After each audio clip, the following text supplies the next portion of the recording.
বন্ধুরা দেখুন কত সুন্দর মুচমুচে হয়েছে। এভাবেই আপনারা বানিয়ে খাবেন। আজকে আমার রান্নাঘরে সবাইকে স্বাগত। তো আজ আমি বানাবো ব্রেড পকোড়া। তার জন্য নিয়েছি আমি 4 পিস পাউরুটি। এটাকে জল দিয়ে একটু মেখে নিয়েছি। তো এতে আর কি কি উপকরণ লাগবে সেগুলো দেখাচ্ছি। বেসন লাগবে 50 গ্রাম, সুজি 50 গ্রাম, একটু বিস্কুটের গুঁড়ো নিয়েছি, এটা আন্দাজ মতো যেমন বানাবে। একটু কাঁচা লঙ্কার পেস্ট নিয়েছি, আর হলুদ গুঁড়ো নিয়েছি, আর নিয়েছি লবণ, আর সাদা তেল নিয়েছি। তো চলো বন্ধুরা, এবার আমি বানাবো। এবার দেখুন বেসনটাকে আমি অল্প জল দিয়ে গুলে নেব,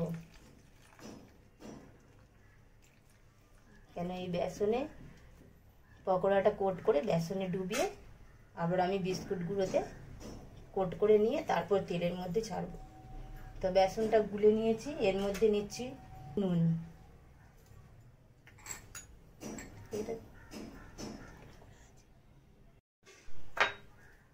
এবার নিচ্ছি অল্প পরিমাণ হলুদ। তো নুন হলুদ দিয়ে এটা আমি ব্যাটারটা মেখে নিলাম।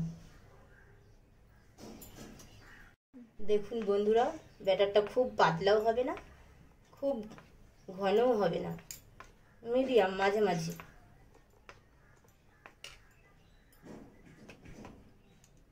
এবার এই পাউরুটির মধ্যে দেব 50 গ্রাম সুজি,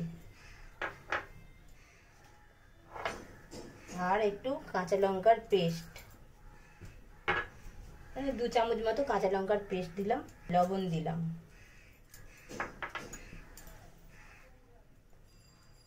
হলুদটাও 1 চামচ মতো হলুদ দিলাম। এবার কড়াইতে আমি তেল দিয়ে দিচ্ছি, পরিমাণ মতন তেল। এবার আমি বাটারটাকে মেখে নিচ্ছি।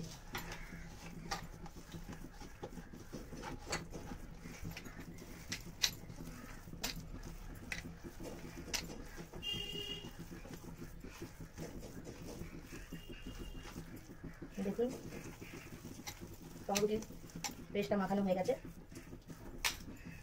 এবার আমি এটাকে ছোট্ট ছোট্ট গোলা করে করে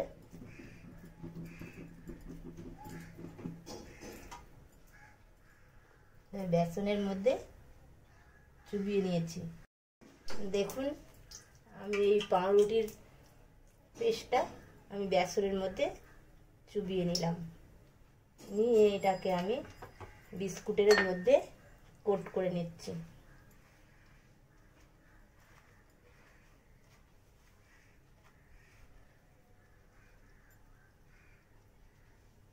এটা গোল চৌকো যে যেরকম শেপ দিতে পারে, এটা গোল গোল শেপে আমি কড়ায় ভাজতে তুলে দিয়েছি। এভাবে আমি প্রত্যেকটি আমি এই পাউরুটির পেস্টটাকে বেসনের মধ্যে দিয়ে আবার আমি এতে বিস্কুটের গুঁড়োতে কোট করে নিচ্ছি।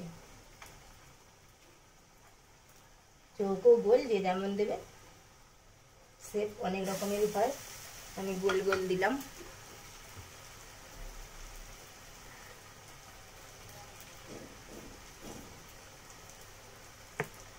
একটু একটু করে বেসনে বিস্কুটের গুঁড়োর মধ্যে আমি এটাকে গোল শেপ দিয়ে নেব, বিস্কুটের গুঁড়ো মেখে।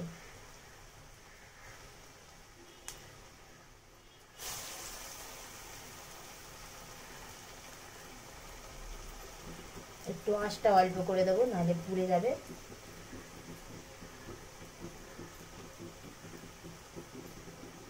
এভাবেই আমি সবগুলো কোট করে নেব গোল গোল শেপে।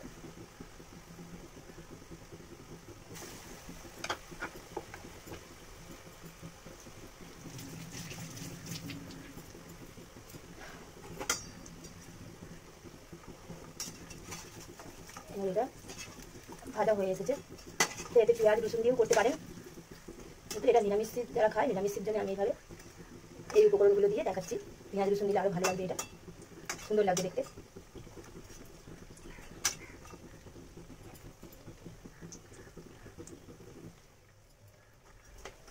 তবে এটাকে কম আঁচে ভাজতে হবে, আর আঁচটা বেশি হয়ে যাওয়ার জন্য একটু লালটা বেশি হয়ে গেছে।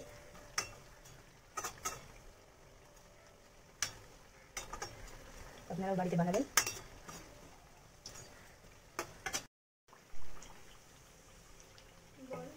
দেখুন ব্রেড পকোড়াগুলো রেডি হয়ে গেছে, ভাজা হয়ে গেছে। এবার আমি তুলে নেব। দেখুন বন্ধুরা, ব্রেড পকোড়াগুলো আমি ভেজে নিয়ে সাথে আমি টমেটম আর একটু কাসুন্দি দিয়ে দিয়েছি। এটা সসের সাথেও, টমেটোমের সসের সাথেও ভালো লাগবে। আপনারা বানিয়ে খাবেন, কমেন্ট করবেন, শেয়ার করবেন। রাধে রাধে।